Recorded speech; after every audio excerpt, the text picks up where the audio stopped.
본 방송에서 제공하는 투자 정보는 투자 판단에 대한 조언입니다. 방송에서 제공하는 주식의 가치, 가격 상승 및 하락에 대해서는 방송사에서 보장하지 않습니다. 실시간 정보 브리핑입니다. 올 들어 한국 자본시장이 다른 나라와 달리 유독 침체에 빠지자 국내 자산에 투자하는 공모펀드들이 주식 채권 비중은 줄이고 예금만 늘리며 수익률을 방어하는 것으로 나타났습니다. 오늘 금융투자협회에 따르면 올 들어 국내 공모펀드의 모든 투자 자산 가운데 주식과 채권이 차지하는 비중은 지난해 말 대비 각각 1.75%포인트, 3.08%포인트 감소한 반면 예금이 차지하는 비율은 지난해 말 20.32%에서 이번 달 11일 25.91%로 수직 상승했습니다. 미국 디자인 소프트웨어 기업 어도비가 동영상 생성 AI 모델을 출시했습니다.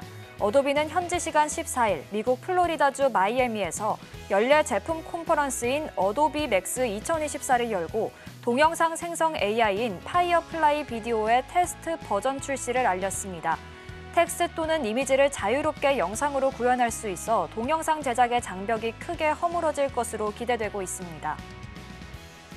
국내 1위 클라우드 관리 기업인 메가존 클라우드가 내년 상반기 상장 절차에 돌입할 예정입니다.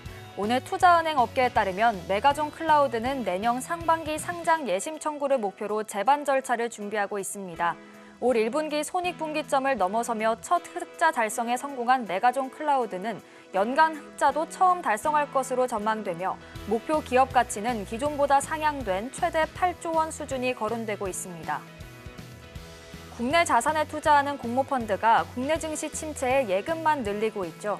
그런데 해외 자산에 투자하는 국내 공모펀드에서는 정반대 현상이 나타났습니다. 예금은 줄이는 대신 주식 채권에 모두 공격적으로 투자해 대조적인 전략을 취하고 있는 건데요. 전문가들은 기업의 실적과 미래 성장성 등 한국 경제의 기초 체력이 떨어진 탓에 공모펀드의 적극적인 투자가 줄어들고 있다고 꼬집었습니다. 앞으로의 흐름도 계속 지켜보시길 바라겠습니다. 4인 사색 주식 고수들의 매매 비결이 공개됩니다. 안녕하세요. 주식포맨 진행을 맡은 박혜진입니다. 오늘도 반도체주가 강했던 하루였습니다. 어젯밤 미증시 반도체주의 혼풍을 이어받은 건데요. 간밤 엔비디아가 사상 최고치를 기록하고 또 TSMC는 장중 시가총액이 처음으로 1조 달러를 터치하기도 했죠. 그 영향으로 국내 증시에서도 반도체주가 어제에 이어서 또 강세를 보였고요. 코스피와 코스닥 모두 강보합권에서 마감을 했습니다. 반면 오늘도 2차 전지주는 약세였는데요. 테슬라 로보택시 발표 이후 그 기대감이 아직은 남아있어 보입니다. 또 반도체 겨울론이 제기된 이후 지지부진했던 반도체주가 최근 며칠간 다시 살아나는 모습인데요. 과연 지금이 국내 증시의 터닝포인트가 될지, 그렇다면 앞으로는 또 어떤 전략이 유효할지 오늘도 저희와 함께 하시면서 유익한 정보들 가득 얻어가 보시길 바라겠습니다. 자, 그럼 주식포맨 지금 시작합니다.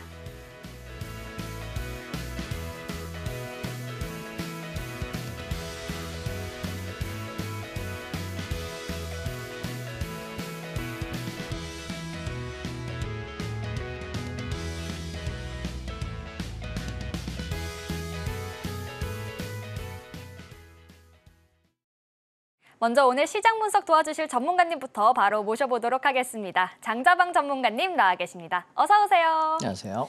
네, 전문가님, 최근 며칠간 반도체가 다시 좀 살아난 것 같아요. 네.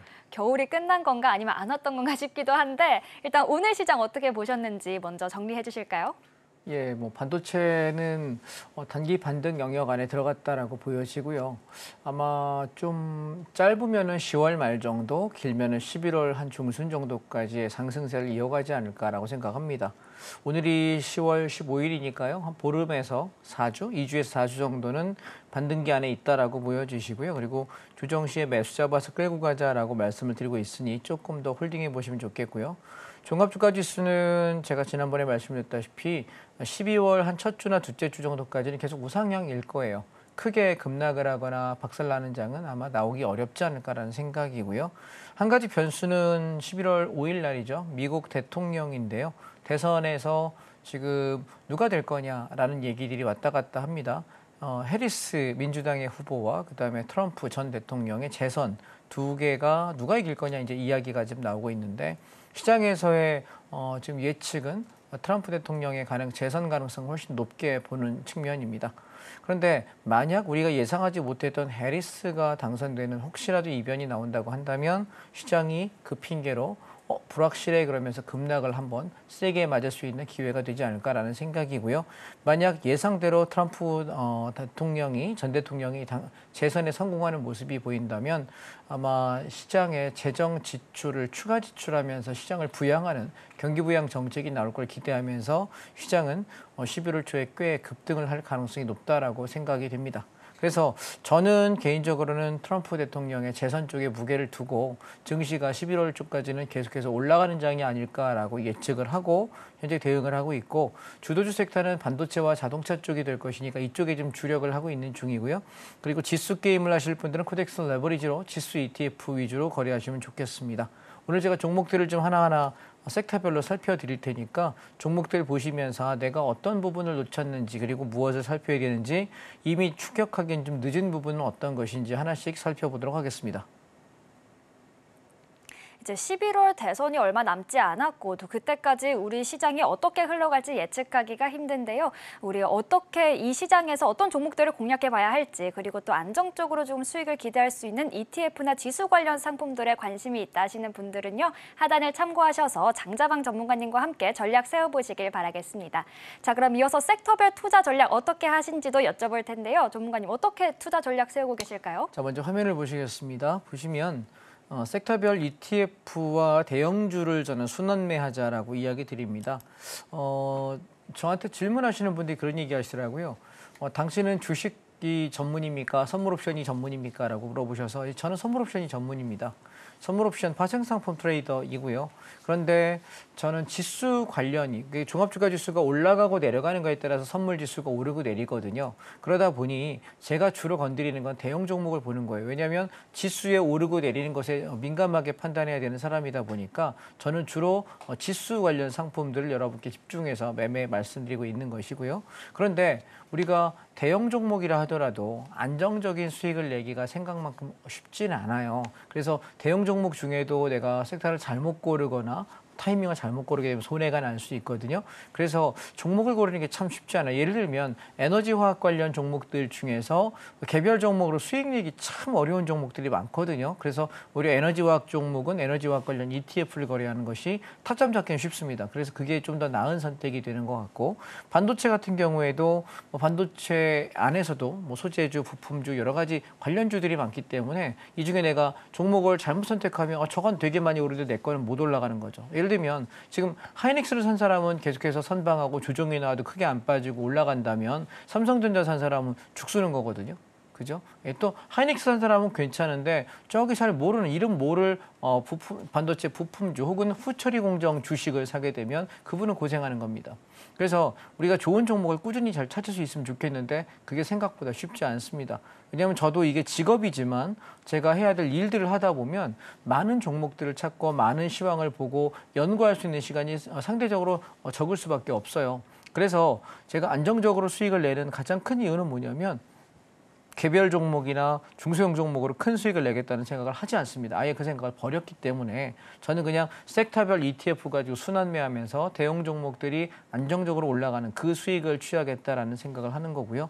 그래서 여러분께 저는 ETF를 주로 많이 권하는 편인데요. ETF라는 게 과연 뭐냐라고 이야기하면, 이 ETF라는 거 안에 각 섹터별 대형 종목들이 포함이 되어 있어서 내가 그러면 얘는 일종의 펀드인 거예요. 쉽게 생각하시면. 그래서 내가 자동차 ETF야 그러면 자동차 완성차가 우리가 현대하고 기아차밖에 없잖아요. 그죠? 현대차, 기아밖에 없는데 거기에다 부품주가 현대 모비스도 있고 위아도 있고 만도도 있고 여러 개 있지 않습니까? 그래서 내가 다 살 수는 없으니까 ETF 하나에다가 자동차 ETF 하나 그러면 거기에 한 7개에서 10개쯤 되는 종목이 다 들어가 있어요. 이거 하나 사면 자동차 섹터가 올라갈 때 나는 함께 수익 날 수 있는 거니까 개별주를 사서 돈 많이 벌 수도 있겠습니다만 저는 리스크를 좀 줄였으면이라고 여러분께 말씀 권하고 싶고요.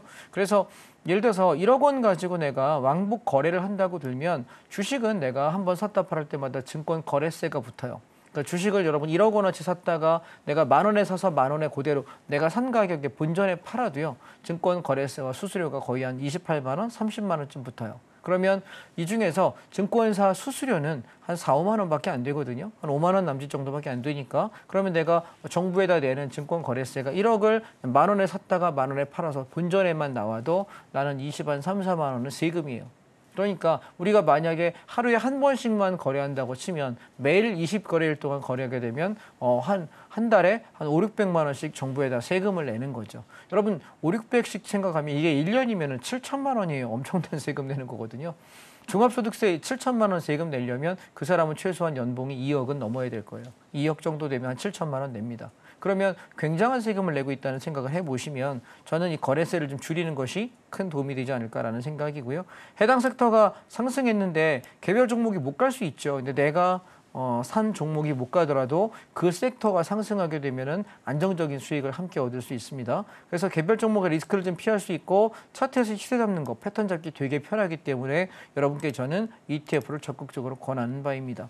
앞으로는요, 우리가 세상이 바뀐대요. 그래서 이제 부동산 위주로 갔던 대한민국 시장이 좀 바뀌어간다고 합니다. 어떻게요? 이제는 똘똘한 주택 하나에다가 금융 투자를 해야지만 살 수 있지. 다주택이나 부동산이 많은 사람은 돈이 뭐 주가는 오르겠지만 문제는 세금으로 다 뜯겨요. 양도할 때, 갖고 있을 때 세금으로 다 나가기 때문에 정부 좋은 일이에요. 정부만 국가만 좋은 일이지 평가 차익이 올라가는 것만 기분 좋을 뿐인데 실제 다 털고 세금 다 털고 나면 남는 게 별로 없거든요. 그래서 앞으로 세상은 여러분 금융 투자를 하셔야 돼요. 안 하고서 살 수가 없는 시장이기도 합니다. 그래서 저는 여러분들께 지금부터 직장인 분들께서는 시장에 조정이 나올 때 앞으로 유망한 섹터의 ETF를 적립식으로 모아가는 것도 굉장한 방법이거든요. 그중에 제가 하나 여러분 말씀드리면 이 종목은 코덱스 레버리지라고 하는 종목입니다. 12630이라고 하는 종목 코드인데요. 이 종목은 뭐냐면 지수가 올라갈 때 올라간 폭의 2배만큼의 이득이 나요. 종합주가에서 10% 올랐으면 이 코덱스 레버리지는 20% 수익 낼 수 있거든요. 반대로 빠질 때 20% 2배 손해 날 수 있겠죠. 그러니까 시장이 조정이 충분히 나온 뒤에 내가 반등을 혹은 상승 전환을 노릴 때 보통 거래하는데요. 지난 8월 5일 날 시장 미친 급락했을 때 저희 사가지고 이렇게 여기 15,000원에서 15,500원 구간 15,700원, 16,000원까지 사도 좋다 했는데 올라올 때 19,000원까지 올라오면서 얘가 17%에서 20% 정도 수익 났어요. 그러면 내가 종목 뭐 골라야 되지 고민하지 않아도 그냥 지수가 올라가면 수익 나는 거고 다시 떨어질 때 여기 눌림목을 이용해서 쌍바닥 잡고 올라와서 또 한 번 단타 치고 지금 눌림 이용해서 또 한 번 단타 치면서 계속해서 우상향을 바라보고 있거든요. 저는 지금 얘가 빠르면 10월 말 늦으면 11월 초 정도에 19,000원대를 통과할 거라고 생각합니다. 그래서 지금도 마찬가지로 조정 시에 매수하세요라고 여기 샀다가 한번 팔고 눌림목을 이용해서 지금 계속 여기 밑에서 16,000원에서 16,800원 구간에서 집중적으로 매수해서 끌고 올라가자라고 이야기 드리고 있고요. 그래서 19,000원대에서 팔고 나갈 거냐, 여기서 밀릴 거냐, 여기를 돌파해서 추가 상승할 거냐는 거기 가서 한번 생각해 보시죠. 그래서 18,500원에서 19,000원까지 1차 목표까지의 시한이 지금 가격에서도 10%에서 15% 정도 추가 수익이 있을 거라고 생각하니까요. 지금 주식이 내가 마땅히 설 만한 종목이 눈에 안 보이시는 분들은 지수 ETF, 코덱스 레버리지 좋을 것 같습니다. 참고하십시오. 그다음에 코덱스 자동차입니다. 얘는 자동차 관련 섹터가 올라갈 때 자동차 종목이 뭘 고를지 잘 모르겠다 할 때 전 이걸 주로 많이 거래하는데요. 지난번에 우리 8월 5일 날 급락하고 나서 18,000원에서 18,200원 구간에서 사가지고 쭉 올라올 때 19,500원 약 10% 조금 안 되게 수익을 냈고요. 다시 한번 조정 나올 때 18,000원대에서 매수해가지고 19,500원 또 한 번 팔았네요. 약 8%, 9% 수익을 냈고요. 지금 또다시 조정이 나올 때 18,000원 초반에서는 조정 시에 매수 잡아서 다시 한번 끌고 올라가자라고 이야기하고 있고 10월 말경에는 아마 2만 원대 이상 올라가 있을 거예요. 현재까지 10% 이상 올라가 있을 거라고 생각합니다. 10월 말에 11월 초에 제가 좀 생각하는 건 만약에 트럼프 대통령이 당선이 된다고 한다면 보통은 트럼프 대통령의 흐름상은 우리나라 반도체와 자동차 중에는 오히려 자동차 섹터가 좀 더 각광을 받을 가능성이 높습니다. 그래서 자동차와 반도체를 여러분 반반 하셔도 되고 6대4 정도로 비중을 나누셔서 거래하셔도 괜찮지 않을까라고 생각을 하고요. 저는 여기 17,900원짜리에서 이 자리 매수해서 여기 19,400원에 한번 팔고 다시 조정 이용해서 다시 사서 지금 끌고 가는 매매를 현재 하고 있으니까 참고하시면 되겠습니다. 자, 부품주 중에는 그러면 뭐가 괜찮냐? 저는 완성차 중에는 현대차와 기아 중에는 지금 현대차가 좀 나아 보이고요. 그래서 기아보다 현대차에 좀 더 베팅하시는 것이 매매 수익이 좀 나아 보일 것 같고요. 그다음에 부품 중에는 현대 위아인데요. 저희가 여기 48,000원에서 49,000원 구간 매수해가지고 53,500원에서 한번 차익실을 한번 했거든요. 그리고 다시 한번 눌림 이용해서 한 번 더 했고요. 그리고 지금 눌림 이용해서 또 한 번 마찬가지 같은 구간에서 잡고 올라가면서 얘가 10월 말에서 11월 초쯤 됐을 때는 아마 56,000원에서 58,000원까지 무리가 없을 것 같다. 말씀드리고 목표가 그렇게 보시면 좋을 것 같습니다. 계속 11월까지는 치고 빠지고 하면서 끌고 갈 생각이고요. 마찬가지로 HL 만두를 잠깐 보시면 바닥 잡고 반등했다가 밀려요. 근데 이 종목이 제가 비중을 많이 실지는 못했습니다. 32,000원에서 3,000원짜리에서 매수하셔서 끌고 올라갈 때 1차 목표가 42,000원 제시했고요. 여기서 만약에 맞고 눌리면 이렇게 눌렀다가 다시 한번 올라가면서 연말 클라이막스를 치지 않을까라는 것이 제 생각입니다. 이 종목도 여러분 눈여겨보시고 조정 구간 안에 들어오시면 매수하시면 됩니다.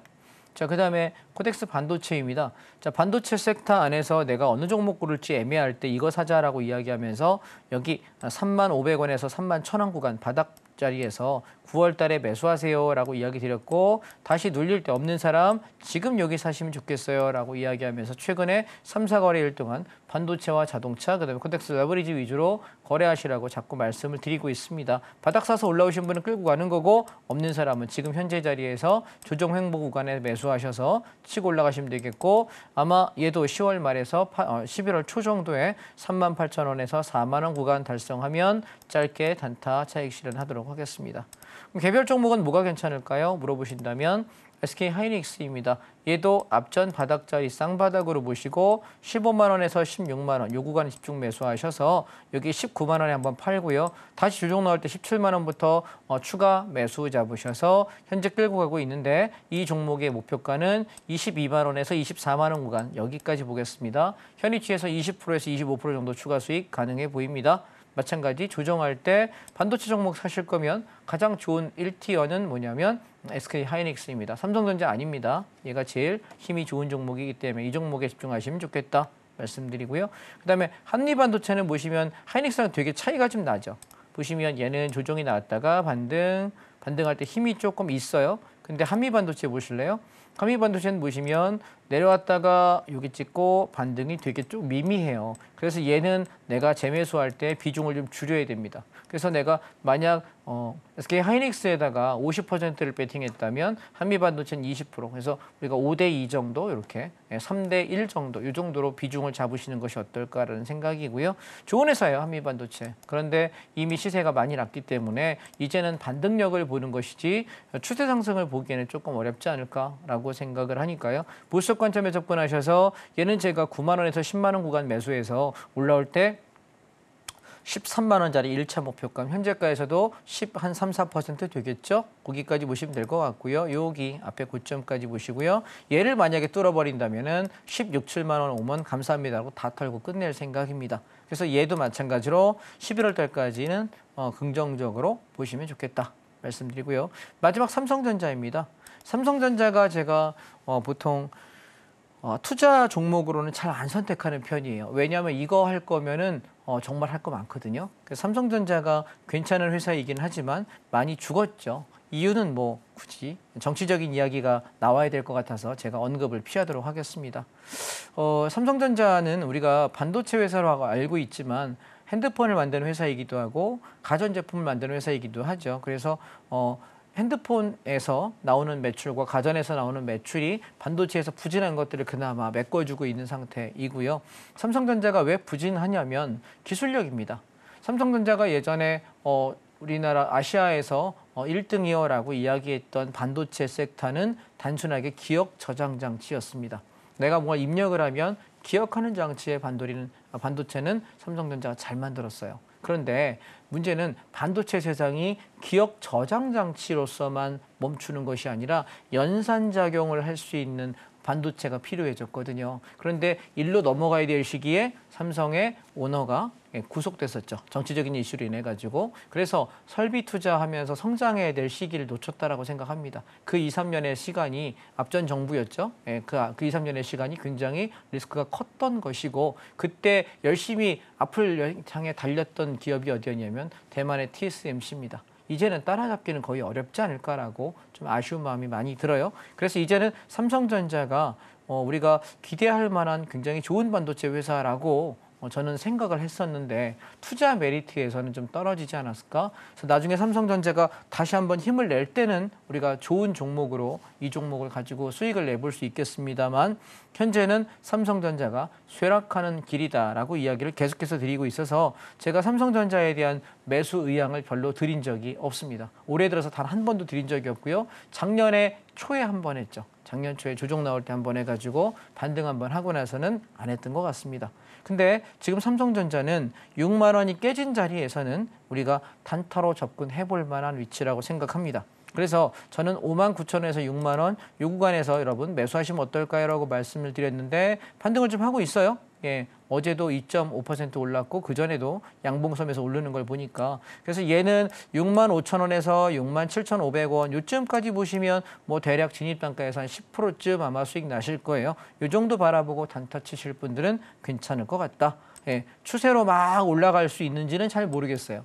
그래서 11월 달에 가서 시장의 흐름이 제 생각과 다르게 굉장히 강해진다면 비중을 좀 더 실거나 제가 눌림을 이용해서 잡아드리도록 하겠습니다만 지금은 비중을 저는 보통 한 종목당 최소 20, 30%는 잡는 편인데요. 이 종목은 10% 내외 안쪽에서만 그냥 우리가 단타로서 살짝 용돈벌이나 시자 정도입니다. 그래서 어떻게 보면 좀 아쉬운 것은 삼성전자가 용돈벌이 종목으로 전락했다는 것이고 잘못하면 용돈벌로 들어갔다가 가산을 탕진할 수 있는 종목이 되기 때문에 비중을 좀 낮춰서 하시고 반등이 나올 때 짧게 털고 나가겠다. 그래서 저는 6만 5천 원에서 6만 7천 원 사이에서 차익 실현 말씀드리고 싶고요.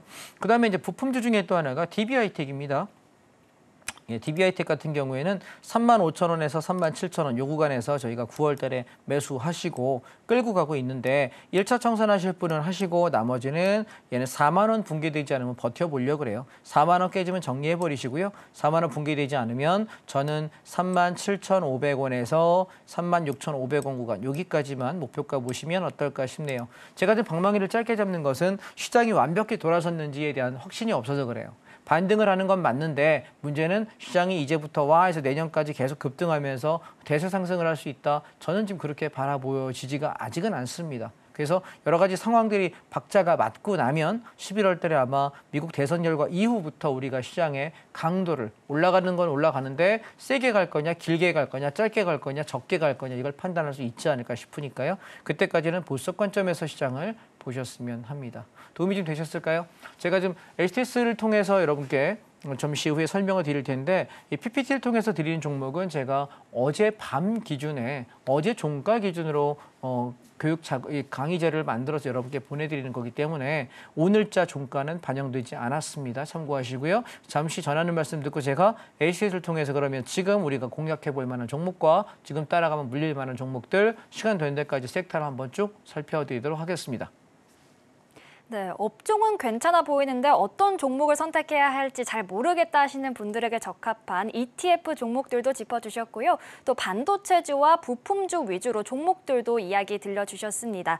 일단은 좀 시장이 확실히 흐름을 전환한 건지 지켜보면서 앞으로 계속 전략을 달리해봐야 한다라고 이야기해 주셨는데요. 앞으로 전문가님과 시장 흐름 지켜보면서 이 종목들 유연하게 대응해보고 싶다 하시는 분들은요. 하단도 참고하셔서 전문가님과 함께 해보시길 바라겠습니다. 자, 그럼 이제 전문가님 HTS 통해서 주요 섹터별 점검도 해주실까요? 네. 자, 아까 여러분 HTS PPT 통해서 보셨던 종목들까지 포함해서 함께 보도록 하겠습니다. 지금 보시면 코덱스 레버리지입니다. 아까 지수가 올라갈 때 우리가 배팅하는 종목인데요. 오늘도 0.7% 올랐죠. 이 종목은 전 어디까지 보냐면 1차 목표가 19,000원까지 보겠습니다.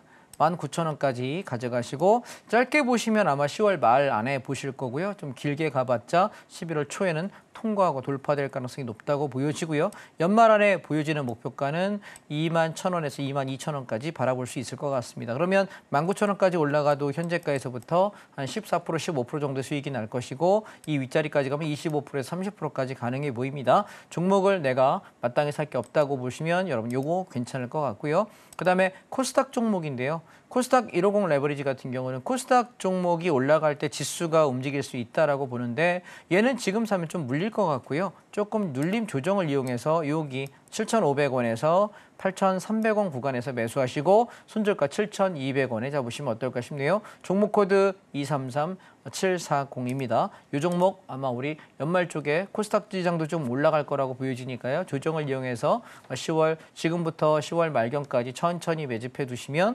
아마 11월 달, 12월 달에 좋은 결과 있지 않을까. 개별 종목들 장세가 좀 올 것 같습니다. 참고하시고요. 그다음에 미국 관련 종목은요. 제가 지난번에 조정이 나올 때 여러분 8월 달에 여기 솔 미국 배당 다우존스라고 하는 ETF를 말씀드렸는데 1,500원에서 1,600원 구간입니다. 꽤 많이 올랐죠.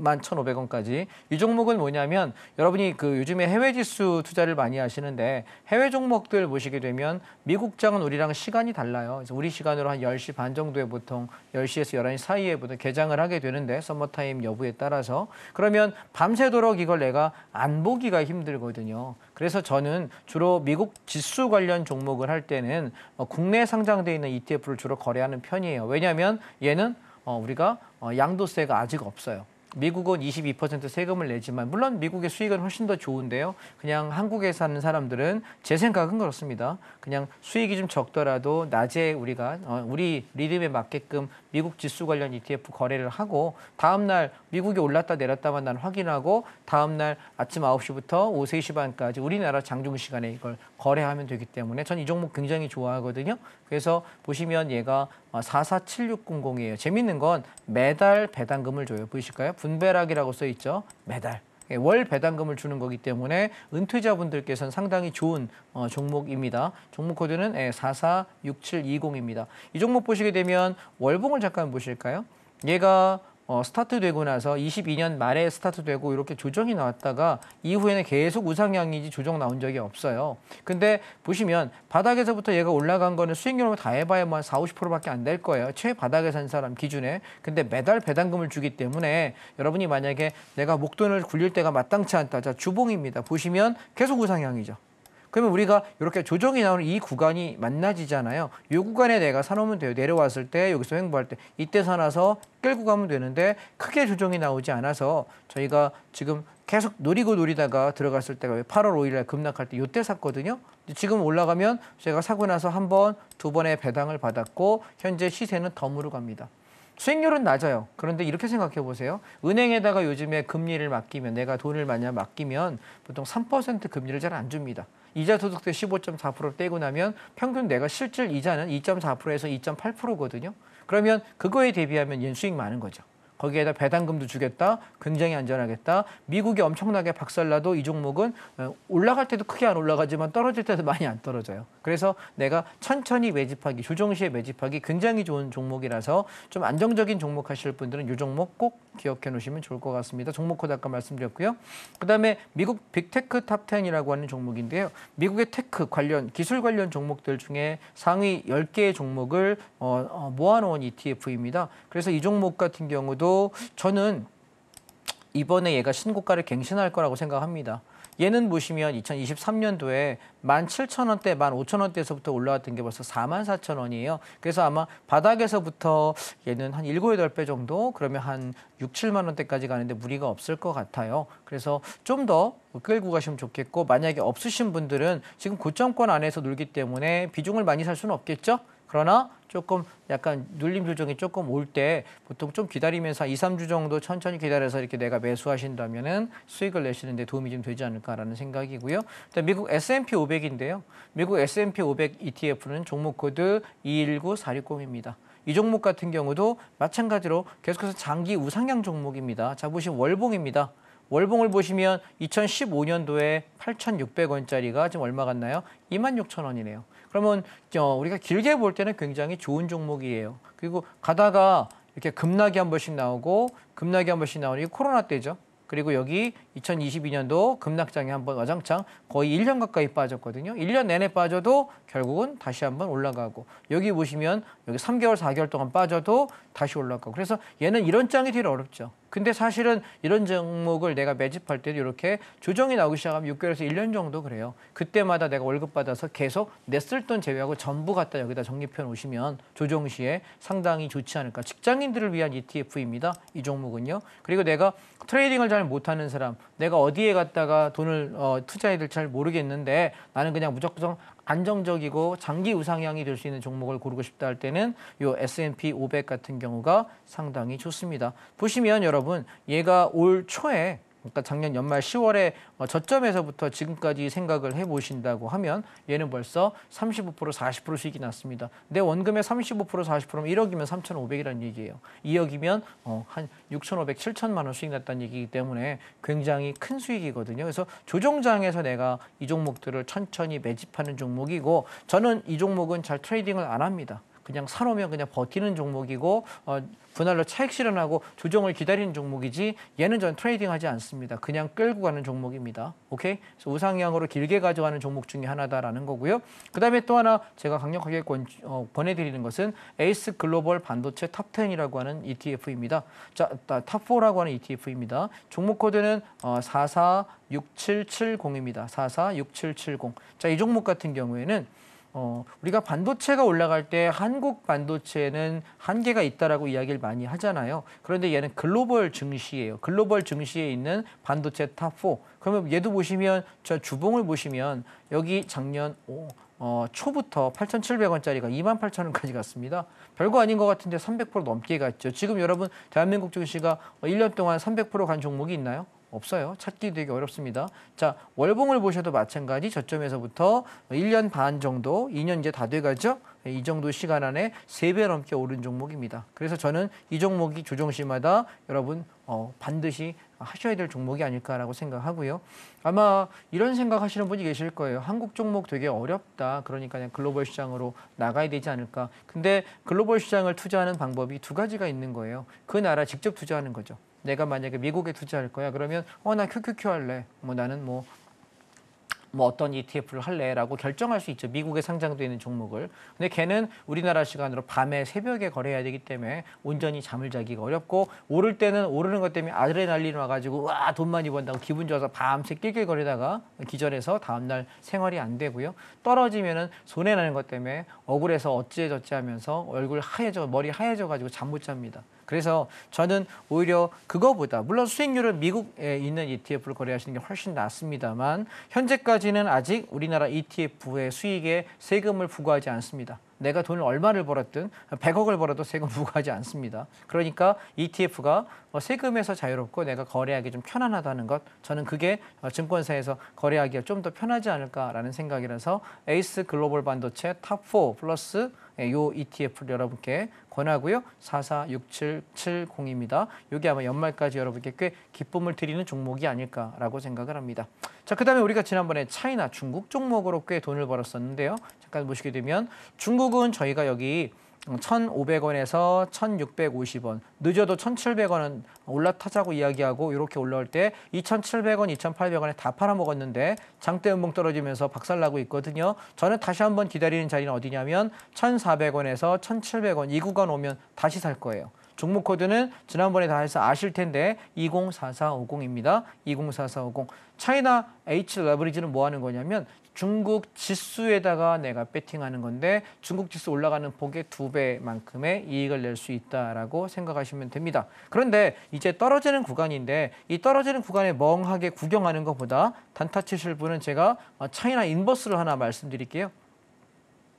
자, 얘는 라이즈 차이나 H 선물 인버스라고 하는 ETF인데요. 종목 코드는 291680입니다. 291680. 지수가 빠지는 것에 배팅하는 거라서 제가 여기서부터 쭉 치고 올라오면서 아마 1,700원에서 11,300원 정도까지는 올라올 거거든요. 그러면 지금 가격에서도 한 7%에서 10% 정도는 될 것 같네요. 단타 치실 분들은 참고하세요. 중국이 무너지는 거에 배팅하는 거라서 요쯤까지 드시고 나서 얘가 인버스가 못 가는 게 확인되면 다시 중국 관련 ETF 사드릴까 싶으니까 단타 치실 분들은 291680 참고하시면 좋겠고요. 그리고 이번에 우리가 조정이 나올 때 인도하고 베트남을 보자라고 계속 이야기 드리고 있는데 조정이 안 나와서 지금 못 사고 있습니다. 인도와 베트남. 그래서 인도 ETF는요, 종목 코드가 236350입니다. 236350이고요. 베트남 ETF는요, 245710입니다. 제가 지금 글로벌 지수 ETF에 관한 얘기를 자꾸 말씀드리고 있는 이유는 뭐냐면 이제는 한국 증시에다가 돈을 투자하는 것이 리스크가 훨씬 더 크다라고 판단해서 제가 글로벌 증시 쪽으로 자꾸 넘어가려고 이렇게 권유를 드리고 있습니다. 왜냐하면 우리나라가 계속해서 금융 시장에 대한 부정적인 생각들을 많이 갖고 있는 나라다 보니까 금투세가 지금 뭐 유예하느니 마느니 아주 되게 피곤합니다. 정치인들 자기들 쌈박질하느라고 필요한 정책에 대한 답을 안 줍니다. 민생에 대한 얘기를 진행해야 되는데 누구 뭐 얘기하고 누구 뭐 얘기하면서 쌈박질하느라고 전혀 민생에 대한 법안을 통과시킬 생각이 없는 사람들 같습니다. 그러다 보니 우리끼리 각자 도생해야죠, 뭐 그죠? 그러니까 저는 내 자본의 이민을 가자는 겁니다. 내가 해외로 이민가 살기에는 쉽지 않죠. 말도 안 통하고 직업도 그렇고 하니 그 나라, 다른 나라, 베트남, 인도, 그다음에 중국, 그다음에 미국 이쪽의 주식들 중에서 똘똘하게 잘 굴러가는 회사에다가 우리가 투자하는 것이 낫겠고, 다만 해외 주식을 내가 그 회사를 잘 알기가 어렵지 않습니까? 그러니까 그 회사에서 제일 똘똘한 주식들만 모아놓은 ETF가 있습니다. 제가 여기 베트남 ETF는 뭐냐면 종목 코드가 245710인데요. 얘는 에이스 베트남 VN30. 그래서 베트남 회사들 중에서 상위 30개 제일 똘똘한 놈들을 전문가들이 몰아놓은 거예요. 그걸로 지수를 만들었는데 그게 올라가면 함께 수익 나는 상품이라서 이런 것 선택하는 게 제일 안전하지 않을까라는 생각이고요. 그다음에 인도도요. 타이거 인도 니프티 50 레버리지라고 하는 ETF인데요. 얘도 종목 코드가 236350입니다. 이런 거 가지고 여러분 조정 나올 때 찬찬히 매집해 놓으시면 우리가 인도하고 베트남을 보시면 우리나라의 60년대부터 80년대까지가 이 나라들에 있어요. 우리나라 한참 뭐 새마을운동하고 한참 개발도상국에서 성장하려고 되게 애를 쓰고 열심히 성실하게 살았던 그 시대에 지금 경제 구조가 1960년, 70년, 80년, 90년 그 무렵이거든요. 고도 성장기. 근데 지금 인도하고 베트남이 지금 딱 그 시기인 것 같습니다. 그래서 얘들은 계속 성장하는 국가이기 때문에 수익을 많이 낼 수 있다는 거고, 제가 예전에 여러분 한번 그 자료를 보여드렸던 기억이 있는데 올해 들어서 최근에 3년 동안 여러분 증시, 전 세계 증시에서 상승률 1위가 어딘지 아세요? 인도예요.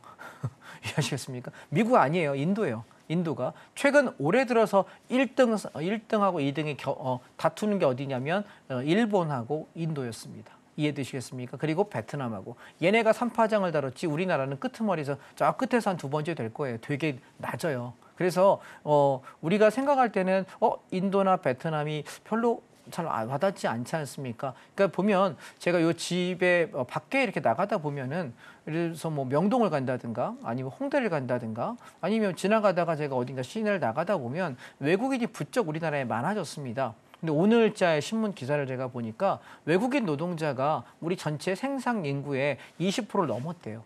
되게 이거 어떻게 보면 무서운 얘기고 어떻게 보면 우리가 좀 기억을 해야 될 얘기인 것 같습니다. 이 얘기는 뭐냐면 이제는 자본 규모들이 단순하게 한국은 한국 안에서만 움직이고 우리나라 기업에만 투자해야 되는 게 애국심이다? 아니요. 이제는 돈이 움직이는 곳에 내가 가서 투자해야 되지 않느냐, 여러분께 말씀을 좀 드려보고 싶어요. 그래서 이렇게 지수 관련 ETF들 위주로 앞으로는 주로 저는 브리핑을 드릴 것이고 타점을 잡아드릴 건데, 지수 ETF들은 뭐 굉장히 급하게 사고 팔아야 되고 뭐 이렇게 막 단타 쳐야 되는 그런 건 아니에요. 조정이 나올 때 한번 사면 되게 진득하게 끌고 가는 종목이고, 그리고 무엇보다도 굉장히 안정적입니다.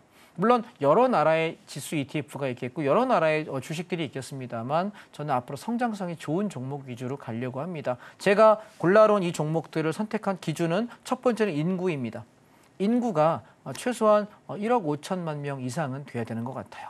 그게 우리가 선진국을 얘기할 때 인구 수인데 인구가 제일 많기로는 인도하고 중국이 전 세계 1, 2위거든요. 그래서 인구라는 자원은 생산 인구이기도 하고 소비 인구이기도 합니다. 그래서 이 두 나라가 굉장히 매력적이라는 거고, 두 번째는 자본인데요. 차이나머니가 엄청나게 무섭다는 거 여러분 다 알고 계시죠? 그리고 인도는 여기는 신문지 국가다 보니까 자본력이 많진 않아요. 그런데 생산 인구와 그다음에 임금이 굉장히 싸요. 중국은 임금 많이 올랐거든요. 근데 인도는 생산 노동 인구가 상당히 많은 대신에 임금이 싸기 때문에 앞으로 성장 가능성이 상당히 높은 국가라고 저는 생각하는 이유입니다. 앞으로 우리가 5년 뒤에 10년 뒤에 봤을 때 한국보다 성장을 더 많이 할 것이고 어쩌면 미국보다 훨씬 더 많이 성장할 수 있는 나라가 아닐까 이렇게 말씀드리고요. 그다음에 중요한 것이 기술력인데요. 기술력 측면에서는 베트남이나 인도는 다른 나라에서 하청을 받는 나라이지 자체 기술력이 좋지는 않아요. 그런데 여러분 지금 우리나라에 유학을 오시는 분들을 보잖아요. 뭐 서울대학교를 봐도 그렇고 연대, 고대 우리가 상위권 대학만 해도 지금 제일 많이 유학 오는 사람이 유학생 비중 중에 제일 많은 사람이 몇 퍼센트냐면 오늘 아침에 기사를 보니까 37%가 중국이래요. 그리고 그 나머지가 베트남, 인도, 캄보디아, 스리랑카, 동남아 쪽이에요. 그래서 우리나라로 오는 인력들이 그 나라에서 굉장히 에이스고 똑똑한 사람들이 많이 오는 거예요. 근데 그들이 여기서 배워서 자기 나라로 가서 성장하는 사람도 있고 한국의 좋은 기업들에서 취직해 있는 경우도 있어요. 그래서 그들은 고급 인력이고 또 코리안 드림, 예전에 우리가 아메리칸 드림 얘기한 것처럼 코리안 드림을 외치면서 한국에 와서 일하는 사람이 상당히 많거든요. 그러다 보니 인도나 베트남, 그다음에 중국, 그다음에 이 미국과 이제 요 네 개의 국가는 우리가 자본을 이민해서 그 기업들이 성장하면서 올라가는 수익을 우리가 취하는 것이 장기적으로 굉장히 안정적인 수익원이 되지 않을까 여러분께 말씀을 드리겠습니다. 자, 그럼 종목들 계속 마저 보도록 하겠습니다. 자, 보시면 제가 아까 반도체 쪽은 말씀드렸으니까 뭐 더 말씀 안 드릴게요. 하이닉스가 가장 이 중에 똘똘하다라는 생각이고 하이닉스는 아마 23만 원, 24만 원 직전 고점까지 또 한 번 트라이 할 거라고 보여지니까요. 가지고 계신 분들은 끌고 가시면 되겠고 없으신 분들은 눌림을 이용해서 조정 조금 줄 때 좀 사시면 어떨까 싶어요. 하이닉스는 걔 꺾인 적이 거의 없습니다. 보시면 주봉이거든요. 얘가 지금 올 초에 작년이죠. 작년 초에 제가 서울경제TV 나오면서 주식 다 물려있다 어떡할까라고 이야기할 때 갈아태우라고 얘기했던 1순위가 하이닉스였습니다. 자, 보시면 이때가 8만 원, 9만 원, 10만 원 이때였거든요. 얘가 쭉 치고 올라가서 24만 원까지 올라왔고 이제 고점 찍고 밀렸다가 지금 반등하는 중이거든요. 그래서 여기 가서 쌍봉 맞고 죽을 거냐 치고 올라갈 거냐 게임이라서 얘가 아마 올 연말이나 내년 초 정도에 결정이 날 거예요. 그래서 올 연말에 여기 쌍봉 맞고서 죽는 그림이 되면 내년 초에는 장은 하락일 것이고 이걸 뚫어버린다면 내년 상반기까지 계속해서 상승장으로 이어가지 않을까라는 생각입니다. 그러니 저는 23, 4만 원대까지는 바라보면서 우상향을 보시면 좋겠다라는 생각이고 저희는 매수를 여기 아까 15만 원, 16만 원, 17만 원대에서 했다라고 말씀을 드렸으니 참고하시면 될 것 같습니다. 그리고 또 하나의 종목이요. 지금 히든 종목으로 리노공업이라고 있습니다. 이 종목은 반도체 부품주 관련 회사인데요. 18만 원대에서 20만 원대 이 구간 안에 조정을 통해서 여러분이 매수해 두시고 치고 올라올 때 24, 5만 원까지만 올라오셔도 20%, 30% 구간은 충분하게 수익을 낼 겁니다. 이번 연말까지 장에서 리노공업 눈여겨보십시오. 수익 좀 괜찮을 것 같습니다. 20% 이상의 수익은 날 거라고 보여지기 때문에 목표가 보시고요. 만약 운이 좋게 움직인다면 27, 8만 원까지 가게 되면 한 35%, 40%까지 가능할 것 같아요. 이 종목의 과거 전력을 보시면 얘는 완전히 죽여놓고 나서 급등해버리고 죽여놓고 급등하고 완전히 여기서 지지부진하다가 급등하고 이런 식이었거든요. 얘는 다 죽여놓은 상태에서 반등하는 거기 때문에 치고 넘기면서 탄력이 붙일 가능성이 이 종목의 전력을 볼 때는 높다라고 저는 생각을 합니다. 그래서 리노공업 괜찮다 말씀드리고 싶고요. 그다음에 우리가 지금 보면 되게 많이 움직인 종목 중에 하나가 바이오인데요. 지금 들어가긴 어려워요. 지금 들어가긴 삼성바이오로직스 같은 경우 해서 내년도에 우리가 우량 종목이 무엇이냐 그리고 트럼프가 되건 뭐 해리스가 되건 됐을 때 앞으로 계속 먹거리 성장 종목이 무엇이냐라고 물어본다면 저는 바이오를 별로 좋아하지 않는데요. 내년도에는 바이오일 것 같아요. 가장 많이 성장할 종목이 바이오일 것 같아요. 그래서 이 삼성바이오로직스가 조정이 나올 때 여러분 들어가시면 좋겠으니까 관심 종목에 넣어놓으세요. 왜냐하면 바이오는 우리가 바이오 시밀러라고 해서 약을 대신 생산해주는 생산 시설에 대한 회사가 삼성바이오로직스고 얘가 전 세계에서 가장 큰 공장을 가지고 있고 가장 최신 시설이에요. 그래서 앞으로 상당히 많이 성장할 수밖에 없고 그래서 얘는 글쎄 목표가는 제 생각에 150만 원에서 180만 원까지 가는데 무리가 없을 것 같거든요. 그러니 우리가 계속해서 이 종목은 제가 월봉을 보시게 되면은 여기 조정 나올 때 30만 원대부터 건들기 시작했거든요. 그리고 한번 팔고 시세 한번 100만 원 찍고 나서 눌릴 때 70만 원, 80만 원대 내려오면 사고 올라가면서 팔고. 근데 보시면 고점 또 넘었어요. 그럼 얘는 뭐냐면 여기 보세요. 시세 한번 주고 눌렀다가 레벨업. 그리고 이 고점 넘긴 상태에서 갔다가 눌리고 갔다가 눌리면서 여기가 지지력, 지금 여기 고점 넘기면서 레벨업하는 중이에요. 얘는 150에서 180만 원까지 바라보시고 계속 중장기 종목으로 끌고 가는 종목 괜찮습니다. 삼성바이오로직스 상당히 좋은 회사이기 때문에 보시면 되겠고요. 그다음에 지금 보시면 SK바이오팜 같은 경우는 얘랑은 조금 결은 달라요. 근데 덜 올랐죠. 그래서 SK바이오팜은 한 17, 8만 원까지 무리 없을 것 같습니다. 이 종목도 공략해 보시면 괜찮을 것 같다. 조정을 이용해서 한번 노려보시면 좋겠고요. 그다음에 오스코텍이라고 하는 회사가 있는데 이 종목도요. 굉장히 많이 올랐습니다. 보시면 여기 월봉 보시면 여기 밑에 만 원대부터 시작해가지고 6만 9천 원 갔으니까 거의 7배 시세가 났거든요. 그리고 다시 죽여서 2만 원대까지 죽여놓고 다시 4만 원대까지 올라온 종목이라 갈 여력이 조금 더 있어 보입니다. 한 5만 원에서 5만 5천 원 이 정도까지는 추가적인 시세를 여러분 기대해 보셔도 나쁘지 않을 것 같다. 왜냐하면 얘가 유한양행이랑 같이 가요.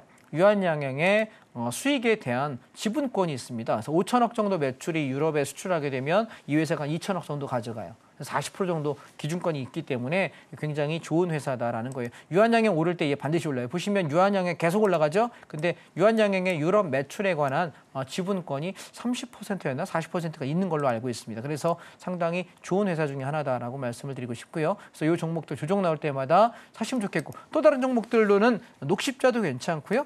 근데 한미약품도 괜찮을 것 같아요. 이렇게 여러분 조정 시에 매수하셨으면 좋겠다는 생각이고 아마 우리가 10월 말 11월 초부터 주도주가 올라가기 시작하면 바이오가 빠질 거예요. 왜냐하면 돈이 주도주로 가거든요. 자동차 반도체로 막 치고 올라가면 이제 반도체가 쭉 바이오가 빠질 거예요. 그러면 올 겨울에 빠지면 좀 사놓으셔서 내년 봄에 바이오 수익 내시면 어떨까라고 미리 제안을 드리고요. 대선이 바뀌면서 트럼프가 되든 누가 되든 계속해서 앞으로 이 바이오에 관련된 얘기를 계속 할 수밖에 없어요. 그래서 성장 종목으로 괜찮다라는 말씀을 좀 드려보고 싶고 마지막으로 저희가 조선주에 대한 이야기를 드리고 있는데 조정이 슬슬 이제 거의 끝나가는 것 같습니다. HD 현대미포라고 하는 종목을 우리가 한 8, 9만 원대만 오면 참 좋겠는데 내려오질 않아서 10만 원 깨게 되면 9만 원대부터 매수를 한번 해보겠습니다. 저는 제일 좋은 자리는 8만 원에서 9만 원 구간이 제일 좋은 눌림목 매수일 것 같은데 아직 오지 않아서 공격은 제가 액션을 취하지 않는 상태이고요. 삼성중공업 같은 경우는 한 9천 원 선 정도 내려오면은 다시 한번 매수 공략을 해보려고 하니까 참고하시면 되겠고요. 그리고 다른 종목들은 지금 크게 공략할 만한 종목은 없는 것 같고 저희 중장기 종목으로 KT는 계속 가져가고 있습니다. 지난번에 3만 원 초반에서 샀고 그리고 여기 보시면 4월 말에 3만 5천 원 4천 원 조정 나올 때 사가지고 끌고 오면서 4만 1천 원 이상에서 절반 정도 비중 청산하시고 나머지 조정을 이용해 사자라고 생각하고 있는데 조정이 크게 들어오진 않아서요. KT 같은 경우는 우리가 중장기 포지션으로 끌고 가는 종목이라서요. 얘는 아마 여러분이 한 5년쯤 뒤에 10년쯤 뒤에 바라보시면 앞자리가 바뀌어 있을 거라고 생각해요. 거의 10만 원 언저리까지 올라가는데 큰 지장 없을 것 같거든요. 8만 원, 10만 원 정도. 1년에 5%씩 배당도 주는 종목이기 때문에 조정이 나올 때 이런 종목들 좀 안정적으로 포트 담아 가셔라 말씀드리겠습니다. 정리해 보겠습니다. 저는 주식을 살 때요. 내가 죽어도 손해 안 볼 종목, 수익을 많이 볼 종목이 아니라 죽어도 손해 안 나고 죽어도 우상향이고 어떤 경우에도 내가 불안하지 않을 종목에다 반을 채웁니다. 그래서 그 종목에 배당도 받고 그 종목 가지고 안정적인 수익을 추구하고요. 나머지 절반만 가지고 비중을 나눠서 단타를 치고 순환매합니다. 여러분 어떻게 하십니까? 저는 오늘 여러분께 선물 옵션 말씀 한 말씀도 못 드렸습니다. 주식 얘기 드리느라고. 주식시장은요. 앞으로는 이렇게 글로벌 시장에다 분산하고 안정 섹터의 종목의 절반 이상을 내 비중을 갖고 있지 않으면 리스크가 분명히 존재합니다. 그러니 우리 안전하게 매매하는 것 저와 함께 하셨으면 좋겠습니다. 오늘 유익한 시간이었으면 좋겠네요. 감사합니다. 다음 주에 뵙겠습니다. 최근에는 종목을 선택하기가 유독 더 힘든 시장이 계속되고 있다 보니까 오늘 이렇게 종목에 대한 추가적인 분석 자세하게 들려주셨는데요. 다양한 ETF 종목들부터 주요 섹터별로 매매해 볼 만한 종목들 알차게 소개해 주셨습니다. 자, 당자방 전문가님께서는 투자 성향에 따라서 어떤 종목이 맞을지도 잘 추천해 주고 계시니까요. 우리 전문가님과 함께 어떤 종목을 공략해 볼지 정하고 또 구체적으로 전략도 세워보고 싶다 하시는 분들은요. 하단 참고하셔서 꼭 전문가님과 함께 보시길 바라겠습니다. 자, 그럼 오늘 방송의 핵심 내용 큰 화면으로 확인해 보시죠. 오늘의 핵심 살펴보겠습니다. 오늘 2630선에 안착한 코스피 관련해서 시장 흐름 먼저 점검해 주셨고요. 자동차와 반도체 대형주들에 대한 이야기도 들려주셨습니다. 그리고 장자방 전문가님의 필살기 선물 옵션 강의가 궁금하신 분들은 다음 주 방송도 기대해 주시길 바라겠습니다. 오늘 저희가 준비한 내용은 여기까지고요. 오늘도 저희 방송 알차게 채워주신 장자방 전문가님과는 여기서 인사 나누겠습니다. 오늘 말씀 고맙습니다. 참고로 금일본 방송에서 제공한 정보는 투자 판단을 위한 조언일 뿐 해당 주식의 가치나 수익률을 보장하진 않습니다. 또 서울경제TV는 자본시장통합법을 준수하고 있습니다. 1:1 투자 상담이나 유사 수신 행위 등 모든 불법 사항을 엄중히 금지하고 있고요. 아울러 서울경제TV와 서울경제신문은 당사의 브랜드입니다. 최근 당사를 사칭한 피해가 늘고 있으니 각별히 유의하시길 바라겠습니다. 그럼 저희는 내일 이 시간에 다시 찾아뵙겠습니다. 오늘도 저희 방송과 끝까지 함께해 주신 여러분 고맙습니다.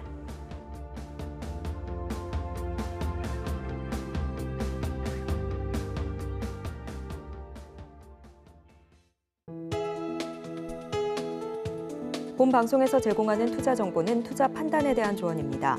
방송에서 제공하는 주식의 가치, 가격 상승 및 하락에 대해서는 방송사에서 보장하지 않습니다.